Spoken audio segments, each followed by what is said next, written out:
Hello，大家好，我是 Key。今天呢，我想给大家推荐一款养成类的游戏，它的名字叫《火山的女儿》。我会留意到这款游戏，其实我是在 Steam 的4月新品排行榜中留意到了它，并且发现它是为数不多好评如潮的其中一款游戏。那这么高的评分，我肯定得买回来试一试，对不对？这款游戏是由养蛋人工作室通过3年的开发时间制作完成的。传说他们只有2位主要开发成员，所以是一个2人团队完成的一款好评如潮的佳作。其实我玩过的养成类游戏并不是很多，我印象比较深的有莱莎的炼金工坊，还有非常经典的心跳回忆。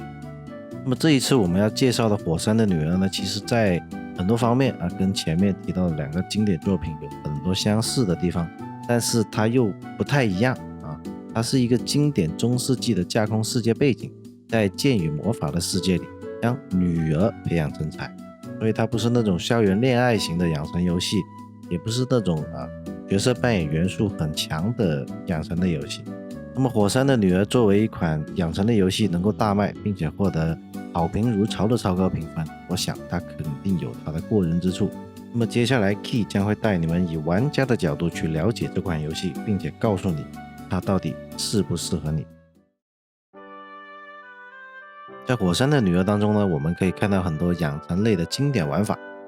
那么首先呢，肯定会有通过学习来提升属性的属性养成，还有采集和制作元素，还有和 NPC 培养友好度来解锁特殊剧情和对话的这个设计。那么它的游戏流程呢，也是以日程表为大框架，以体力值为行动前提的这么一个经典设计。最后自然少不了因为玩家选择不同而产生的多个不同的结局。据我所知呢，在火山的女儿当中一共有58个结局。在游戏中，玩家可以替女儿选择不同的学院来决定她的培养方向。那么在游戏中呢，主要有3个不同的流派，分别是战斗流、智力流和社交魅力流。不同的流派有各自独特的玩法，并且在你选定其中一种流派之后呢，你还是可以体验到别的流派的玩法的。那么我自己呢，玩的就是战斗流，就通过经常带女儿去划船还有去上一些武术课去提升你这个战斗方面的属性。那么战斗属性高了之后呢，你就可以去森林里探险，通过不断的挑战和击败魔兽来获得经验，来提升战斗等级。每次战斗之前呢，你都可以选择2位好友作为你的战斗伙伴，并且他们呢都会有各自独特的技能组合，你可以根据自己的需求组建自己的队伍。整个游戏流程下来，我觉得去培养自己主要流派上需要的属性还是比较轻松的，所以呢，你还是会有多余的资源和时间去尝试一下不同流派的玩法。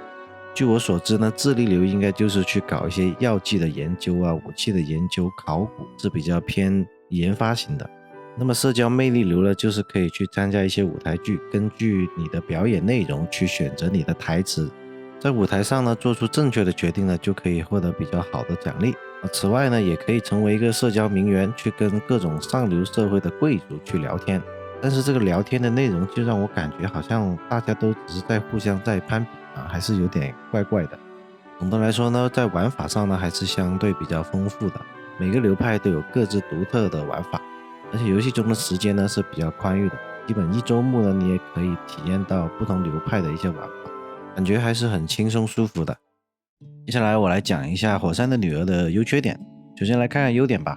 它的美术我觉得真的做的是非常的棒，无论是整体的氛围还是 UI 设计上的细节，都透露着非常温馨温暖的感觉。这里我特别喜欢它那种带一点点蜡笔感觉的笔触，不得不说这款游戏的美术真的是非常的用心。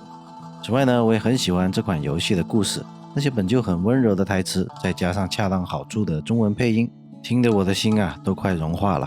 另外还有一个我觉得特别棒的设计，就是在它没有配音的地方呢，角色会用不同语气的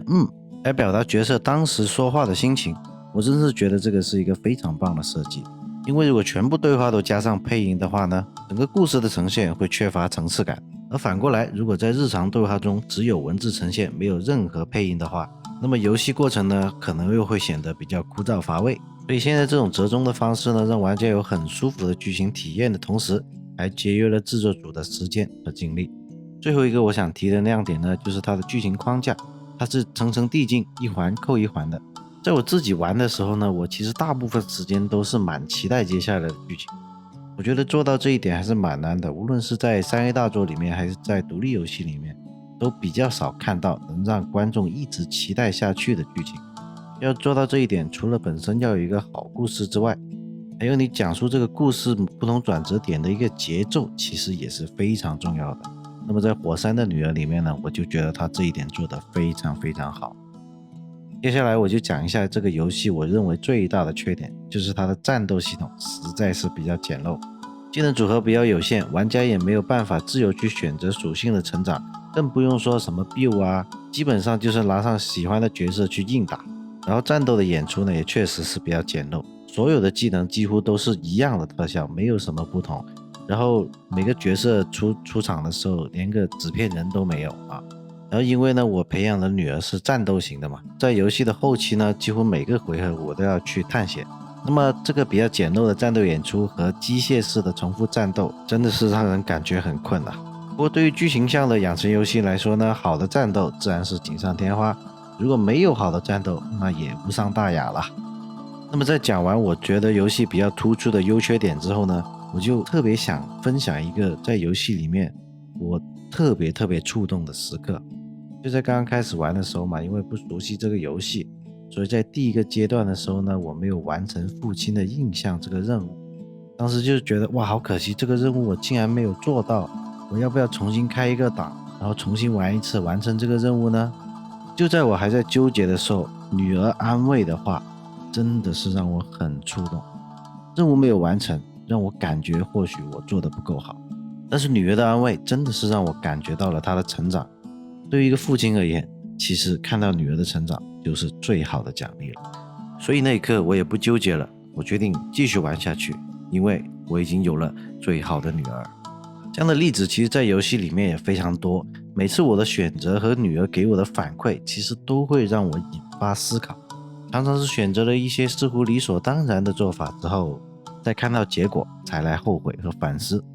这里不得不夸一下这款游戏的对白设计，它真的是让我真真切切地感受到了如何当一个父亲。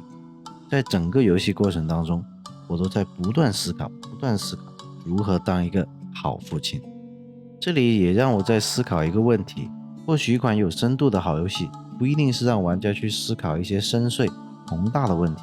一些生活中简单但是非常重要的事情，它同样也可以。总的来说呢，我还是非常推荐这一款火山的女儿的，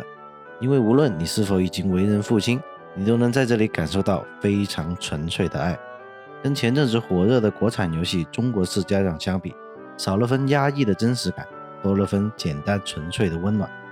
我相信每一个男生都曾幻想过能在剑与魔法的世界里生活，成为一名出色的冒险英雄，而且在冒险结束后能够拥有温馨幸福的家庭。